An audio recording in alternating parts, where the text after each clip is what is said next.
অনেক সময় দেখা যায় ইমাম সাহেব তেলাওয়াত করতে করতে হঠাৎ আটকে গেছেন।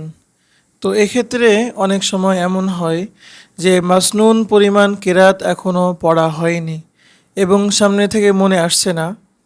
তো এক্ষেত্রে ইমাম সাহেব দুইটা বিষয়ের কোনো একটা করতে পারেন, যে হয়তো যেখান থেকে মনে আসছে না অন্য কোনো জায়গা থেকে ইমাম সাহেব তেলাওয়াত করে মাসনুন পরিমাণ কেরাত পড়তে পারেন। আবার যদি সেটাও সম্ভব না হয় বা সেটা না করে যদি উনি রুকুতে চলে যান, সেটাও জায়েজ আছে। অথবা উনি যদি লুকমা গ্রহণ করে যেখান থেকে আটকে গেছেন সেখান থেকে সামনে অগ্রসর হবেন, সেটাও জায়েজ আছে। তবে ইমাম সাহেবের করণীয় হলো যে বিশেষ প্রয়োজন ছাড়া মুক্তাদিরকে লোকমা দেওয়ার সুযোগ না দেওয়া।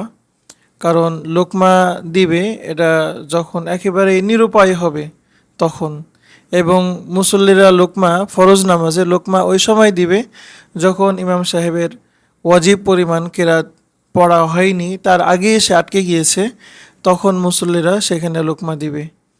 এবং লোকমা দেওয়ার ক্ষেত্রে আমরা বলছি যে ইমাম সাহেব যদি ওয়াজিব পরিমাণ কেরাত না পড়ে আটকে গিয়ে থাকে, অথবা অজীব পরিমাণ কেরাত পড়েছে কিন্তু একেবারে ইমাম সাহেব আটকে ঠাই দাঁড়িয়ে আছে, তখন লুকমা দেওয়া।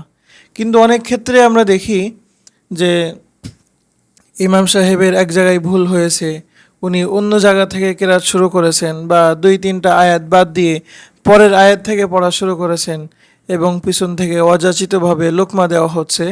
এটা কিন্তু সুন্দর কোনো নিয়ম না। তবে তারাবিতে লোকমা দেওয়ার বিষয়টা কিছুটা ছাড় আছে।